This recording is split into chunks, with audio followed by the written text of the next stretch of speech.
ruined my dinner, so I ruined hers. So I've been a vegetarian since I was like 13 because my body just hates meat. Red meat especially makes me sick, like really sick. Doctors told my parents to just let me eat other stuff for protein, and everyone was cool with it, except my Aunt Carol. She thought I was full of it, just being dramatic for attention or whatever. This is the same woman who told my parents I was faking my asthma attacks until I ended up in the ER one night, barely able to breathe. She also refused to get her own kid. Stephanie glasses for 2 years because she thought Steph just wanted to look cool. Turns out Stephanie couldn't see the board at school and was failing everything. But sure, Carol, great parenting. Our whole family did this thing where we'd rotate who hosted dinner every week. It was usually fine because most people would just make me a separate thing or I'd bring my own food. But when it was Carol's turn, she kept insisting she'd make something I could eat. She was being weird about it too, like overly nice, and kept saying how she wanted to make sure I felt included. I should have known something was up. So we all show up at her place on a Friday night. The table's set and she's made burgers. She brings mine out on a separate plate and makes this whole announcement about how it's a special veggie burger just for me. She even showed me the empty package from some brand I'd never heard of. I was starving because I'd skipped lunch that day, and the burger actually looked pretty good. Had all the toppings I liked: lettuce, tomato, pickles, the works. I sat down next to Carol at the head of the table because that's where the empty seat was.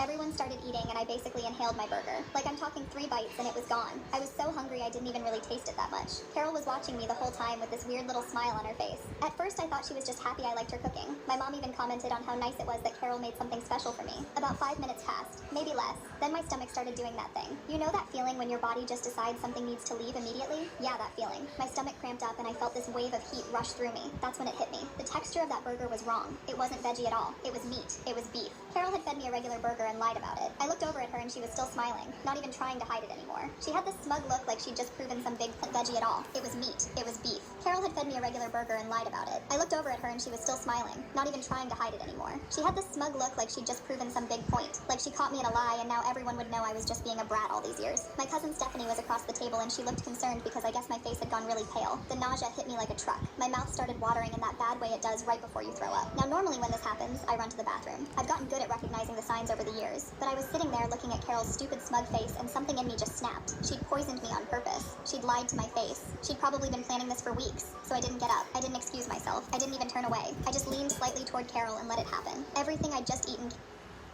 What's it like being the twin your parents never wanted? When my twin brother Luther broke mom's favorite vase at 8, I got the belt because I should have been watching him better. Meanwhile, he got ice cream for being upset about the mess. That was the day I understood my place in our family. Dad yanked me out of bed by my hair and made me stand in the corner for 3 hours as further punishment. Luther sat on the couch eating chocolate chip ice cream watching me cry. When we were 13, Luther stole money from mom's purse. She slapped me so hard my ear rang for days, screaming that I was teaching him bad habits and should have taught him better. Luther used the money to buy a new video game. I started working at McDonald's at 14, saving every penny. Mom said work would keep me out of trouble. Luther got a $500 weekly allowance for maintaining his C average. At 17, Luther crashed Dad's BMW while driving drunk from a party. The next morning, my parents sold my Honda Civic that I'd bought myself working overtime shifts. They said it was punishment for not driving him home that night. And Luther needed reliable transportation more than I did since he had a social life.